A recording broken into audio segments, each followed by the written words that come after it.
Olá, meus irmãos. Eu desejo ler com vocês neste momento o texto da Palavra de Deus que se encontra em Atos, capítulo de número 27, versículos 21 a 25. E nos diz assim a Palavra de Deus: Havendo todos estado muito tempo sem comer, Paulo, pondo-se em pé no meio deles, disse: Senhores, na verdade era preciso terem me atendido e não partir de Creta para evitar este dano e perda. Mas já agora vos aconselho bom ânimo, porque nenhuma vida se perderá de entre nós, mas somente o navio. Porque esta mesma noite um anjo de Deus, de quem eu sou e a quem sirvo, esteve comigo dizendo: Paulo, não temas, é preciso que compareças perante César, e eis que Deus, por sua graça, te deu todos quantos navegam contigo. Portanto, senhores, tende bom ânimo, pois eu confio em Deus, que sucederá do modo por que me foi dito. Atos capítulo 27 nos conta a respeito de uma terrível tempestade pela qual o apóstolo Paulo, mais 265 pessoas que estavam viajando no mesmo navio com ele, tiveram que enfrentar. Ele estava numa viagem para a Itália, onde, de acordo com a esperança do seu coração e as promessas de Deus, ele iria comparecer perante o imperador a fim de testemunhar ali o Evangelho do Senhor Jesus. Mas durante aquela viagem pelo mar Mediterrâneo, surgiu de repente um tufão, um furacão, uma tempestade tão grande que durou cerca de 14 dias e noites, sem parar. E durante aqueles dias todos, o navio ficou sendo jogado de um lado para o outro, pelas ondas, pelos ventos. Eles não viam o sol, nem a luz da lua, e muito menos das estrelas, de tal modo que alguns dias depois, os homens que com o apóstolo Paulo estavam naquele navio, estavam completamente desesperados da própria vida. Estavam sem ânimo, nem mesmo para comer. Então, num daqueles dias, o apóstolo Paulo, tendo se levantado, se é que ele dormiu alguma coisa naquela noite, tendo se levantado pela manhã, ele partiu o pão diante dos seus companheiros de viagem, agradeceu a Deus e comeu, dizendo as razões pelas quais o seu coração estava cheio de esperança. Então ele disse para os seus companheiros de viagem: Senhores, tenham bom ânimo em seus corações, porque esta noite aconteceu algo maravilhoso. Esta noite um anjo do Deus a quem eu pertenço, um anjo do Deus a quem eu sirvo, apareceu para mim, e ele disse que nós não precisamos nos desesperar, porque nenhum de nós que aqui está vai morrer nessa tempestade. Todos nós vamos passar por esta dificuldade, mas vamos passar, e eu ainda vou comparecer perante o imperador para dar o meu testemunho como cristão. E de fato, do jeito que Paulo falou, assim aconteceu. Alguns dias depois, embora eles tenham perdido o navio tenha sido completamente destruído pela tempestade, nenhuma daquelas pessoas morreu. Todos eles sobreviveram. Eu gostaria de, nesta ocasião, tirar para a nossa meditação as palavras de ânimo que o apóstolo Paulo transmitiu para as pessoas que com ele estavam. Ele diz assim no versículo de número 23, falando a respeito da razão do seu ânimo, quando ele explica dessa maneira: porque esta mesma noite um anjo de Deus, de quem eu sou e a quem eu sirvo, esteve comigo. Quando o apóstolo Paulo fala essas palavras, ele está falando a respeito de certas verdades maravilhosas, certas convicções que ele tinha no seu coração. E essas convicções fizeram dele um homem animado, um homem que sentiu-se encorajado diante daquela terrível tempestade pela qual ele estava passando. Essas verdades, conforme eu pretendo explicar para você com base na Bíblia Sagrada, não diziam respeito somente ao apóstolo Paulo, mas elas dizem respeito a todo aquele que por meio da fé chegou-se a Deus através de Jesus Cristo. Portanto, a minha oração é que, na medida em que nós meditamos nesta Escritura Sagrada, estas mesmas verdades que diziam respeito a Ele e que dizem respeito também a você que é crente em Jesus, essas mesmas verdades fortaleçam o teu coração e encham o teu coração de ânimo no Senhor. A primeira coisa que eu gostaria de destacar é que Paulo tinha uma constante consciência de que ele pertencia a Deus. Ele diz assim no versículo 23, o Deus de quem eu sou. Paulo tinha esta bendita certeza no seu coração, o fato de que a vida dele, os caminhos dele, as suas capacidades intelectuais, os seus dons espirituais, os seus bens materiais, tudo que ele era e tudo que ele tinha, não pertenciam a ele mesmo, mas pertenciam a Deus. O Deus de quem eu sou, ele diz aqui. Em outras palavras, não pertenço a mim mesmo, não sou dono da minha própria vida, não pertenço tampouco a ser humano algum, eu pertenço a Deus, o Criador dos céus e da terra, aquele que controla todas as coisas que acontecem a cada momento e em qualquer lugar do universo inteiro. Agora você, irmão, que é crente em Cristo Jesus, você sabe que a tua vida é da mesma maneira descrita assim na palavra de Deus. Você não é de você mesmo, você pertence ao Senhor Jesus. Por exemplo, em 1 Coríntios capítulo 6, versículos 19 e 20, Paulo escreveu assim: acaso não sabeis que o vosso corpo é santuário do Espírito Santo, e que está em vós, o qual tendes da parte de Deus, e que vós não sois de vós mesmos, porque fostes comprados por preço. Glorificai, pois, a Deus no vosso corpo.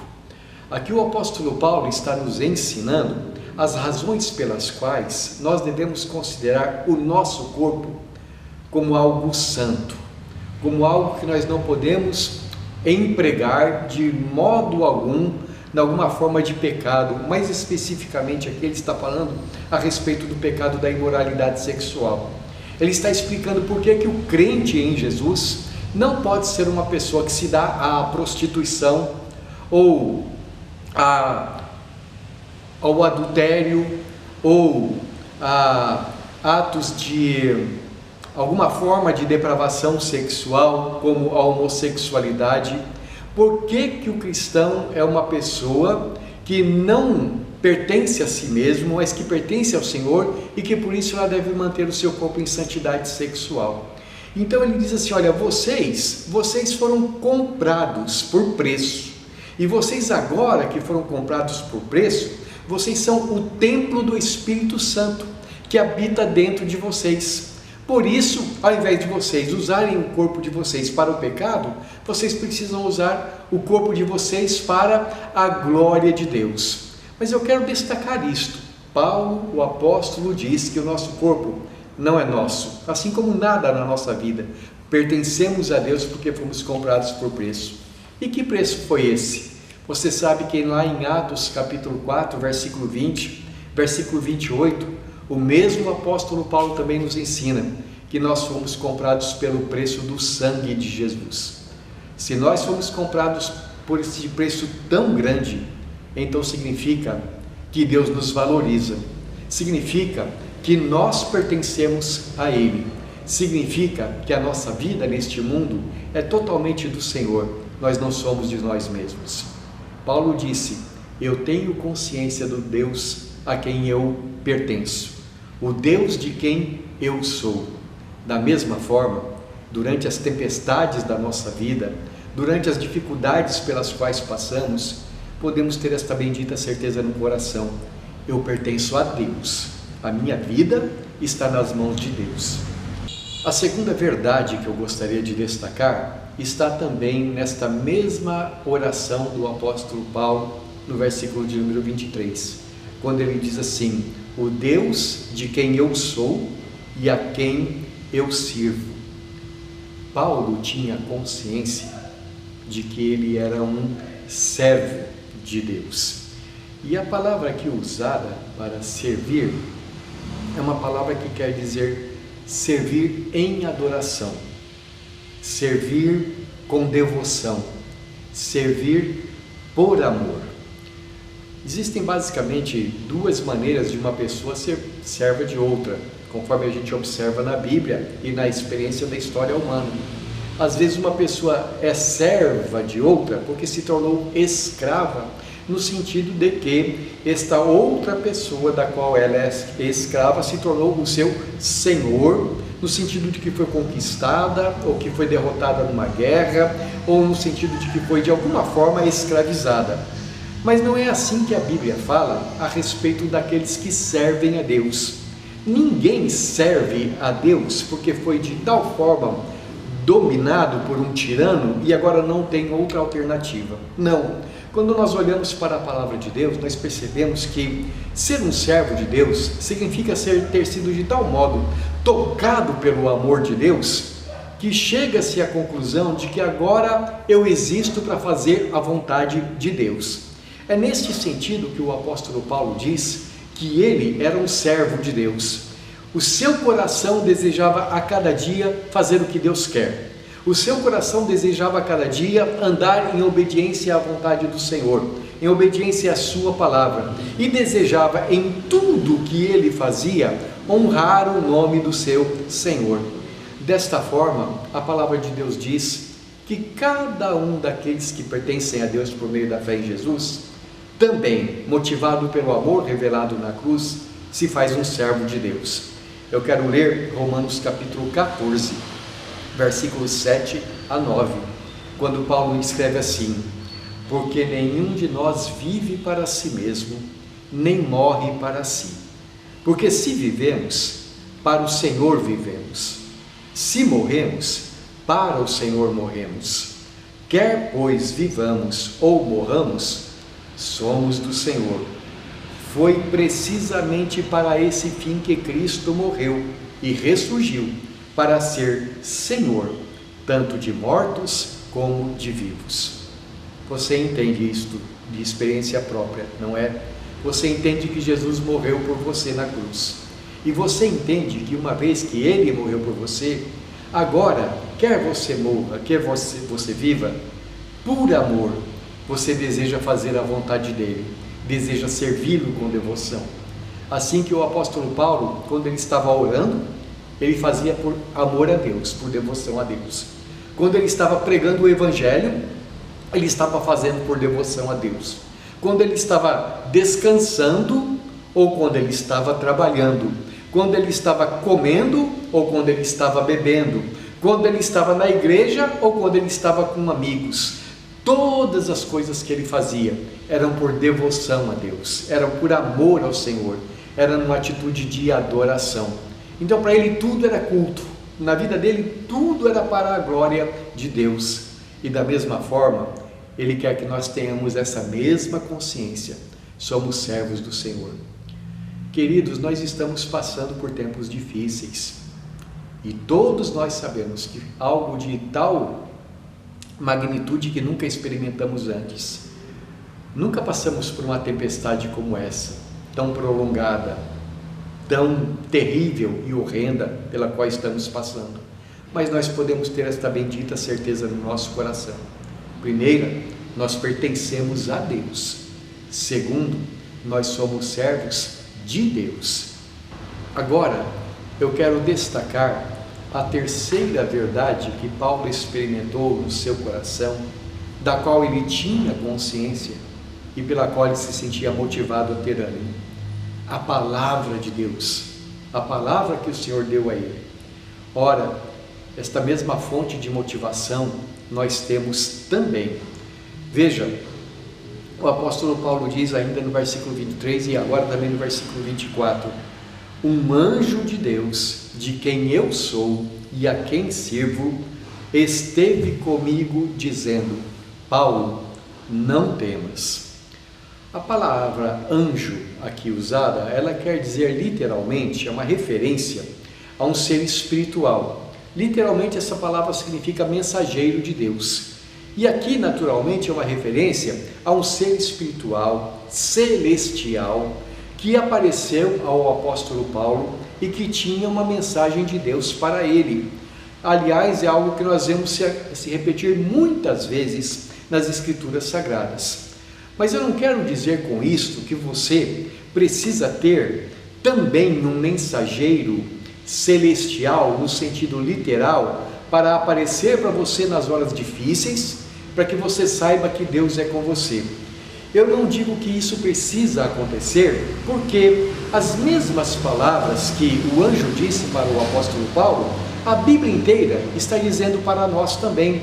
Repetidas vezes a palavra de Deus diz para os filhos do Senhor: não temas, porque eu sou contigo. Por exemplo, em Lucas capítulo de número 12, versículo de número 32, o Senhor Jesus nos diz assim: não temais, ó pequeno rebanho, porque vosso Pai se agradou em dar-vos o seu reino. Mas literalmente, não temais, ó pequenino rebanho. Eu acho maravilhosa a maneira como o Senhor Jesus aqui se dirige a nós. São palavras gentis, são palavras de ternura, que contemplam a nossa pequenez, contemplam a nossa falta de estrutura diante dos problemas da vida, as nossas dificuldades, a nossa incapacidade por nós mesmos de enfrentarmos as dificuldades. Mas o Senhor diz assim para nós: meu pequenino, não tenha medo, porque o teu Pai Celestial, Ele teve prazer em dar a você o reino celestial, o reino dos céus. Queridos, esta é uma palavra que abençoa o nosso coração. Eu sou um pequenino de Deus. Deus, meu Pai, é grande. Eu sou tão pequeno, mas eu estou nas mãos dEle. E Ele tem prazer em me dar a eterna salvação. Ora, se Deus me dá a eterna salvação, então eu posso ter o coração seguro. Como diz aquele hino: seguro estou, não tenho temor do mal. Outro lugar onde a Escritura fala dessa maneira, procurando consolar o nosso coração, está no profeta Isaías, quando Deus está falando com a sua igreja do Antigo Testamento. Profeta Isaías capítulo 41, versículos 9 e 10, a palavra de Deus diz assim: tu és meu servo, eu te escolhi e não te rejeitei. Não temas, porque eu sou contigo. Não te assombres, porque eu sou teu Deus. Eu te fortaleço e te ajudo e te sustento com a minha destra fiel. A carta aos Hebreus, por exemplo, meus irmãos, nos ensina que as antigas promessas de Deus feitas a Israel são promessas eternas ao povo do Senhor, promessas para nós nos dias de hoje, ou como diz a carta aos Hebreus, no tempo que se chama hoje. Portanto, a mesma promessa que Deus fez para a sua igreja antiga, você pode ter certeza, é tua também. E Ele diz: não temas, assim como o anjo disse para o apóstolo Paulo. Deus é contigo, e aquilo que Ele tem planejado para a sua vida, meu irmão, você pode ter certeza, Deus o cumprirá. Vamos fazer então algumas aplicações destas verdades para nós. Como é que nós podemos enfrentar esta tempestade prolongada pela qual o mundo está passando, com as mesmas benditas verdades em nosso coração? Primeiro, tenha certeza de que você pertence a Deus. E como é que você sabe que você pertence a Deus? A pergunta que eu te faço é a seguinte: você crê no Senhor Jesus Cristo? Crê que Ele na cruz derramou seu sangue precioso para te redimir, para perdoar você dos seus pecados, para fazer de você um filho de Deus? Você foi comprado com o sangue de Jesus. Se você está debaixo do sangue precioso de Jesus, então tenha certeza, você pertence a Deus. Você não pertence ao diabo, Você não pertence ao mundo, você não pertence ao pecado, você não pertence nem mesmo a você mesmo, você pertence a Deus. E aqueles a quem Deus tomou para si, como diz o Senhor Jesus em João capítulo 10, estão assim, olha, na palma da mão de Deus e seguros nas mãos do Senhor Jesus. E Jesus falou assim: das minhas mãos e da mão do meu Pai, ninguém tira as minhas ovelhas. Tenha certeza de que você pertence ao Senhor. Segundo, tenha certeza de que se você pertence a Deus através do sangue de Jesus, você também é um servo de Deus, servo por amor, servo de coração. E então, seja o que for que você estiver fazendo, seja o lugar onde você estiver, tenha consciência de que ali você está honrando a Deus com a sua maneira de viver. Faça tudo por devoção ao Senhor, nos seus relacionamentos familiares, nos seus relacionamentos com a igreja, com as pessoas de fora, seja trabalhando, seja descansando, seja passeando, seja lendo, seja orando, seja fazendo qualquer coisa, faça tudo por amor ao Senhor, como servo do Senhor que você é. E terceiro, tenha consciência de que você, uma vez pertencendo ao Senhor, uma vez vivendo para fazer a sua vontade, as promessas da palavra de Deus, assim como seus mandamentos e doutrinas, todas essas coisas aqui são para você. A palavra de Deus é para você. Tome posse das promessas do Senhor. Confie que tudo aquilo que Ele tem prometido em sua palavra, você pode confiar que Ele vai cumprir, que Ele vai fazer. Não tenha medo, porque em todas as circunstâncias, a tua vida está nas mãos de Deus. Será que dá para confiar em Deus maravilhoso assim? É claro que dá. Então, tenha ânimo no teu coração e que Deus o abençoe. Oração. Pai Celestial, nós louvamos o teu santo nome, porque podemos descansar no ensino da tua palavra a nosso respeito. Entregamos o nosso caminho ao Senhor e confiamos que depois da tempestade vem a bonança, porque o Senhor é conosco. Em nome de Jesus. Amém. Que a graça do nosso Senhor Jesus Cristo, o amor de Deus nosso Pai, a comunhão do Espírito Santo, seja com você, hoje e para sempre. Amém.